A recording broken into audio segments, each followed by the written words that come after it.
Вот он, дробный стук, так называемый, перекатывание чего-то металлического, какой-то дребезг. Выжимаем сцепление. Он пропадает. Отпускаем. Он снова появляется.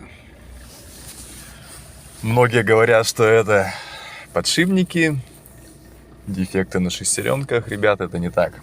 Это просто дисциплина, который выработал свой ресурс. Появились люфты, зазоры, отсюда и бряканье. Меняйте дисциплину, желательно на хороший, качественный, не всегда дорогой. Просто при покупке нужно проверить зазоры, бряканье пружин, свободные ходы, и тогда все у вас будет хорошо.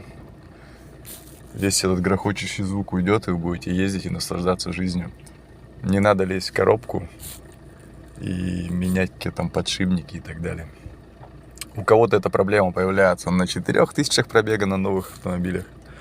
Я лично докатал до 100 тысяч километров, и у меня появилась эта проблема. Но суть вопроса состоит в том, что эта проблема решается заменой сцепления. Установкой качественного диска сцепления. Без люфтов, зазоров и брикотка. И тогда будет у вас в салоне тишина. Всем добра, ребят. Всего доброго.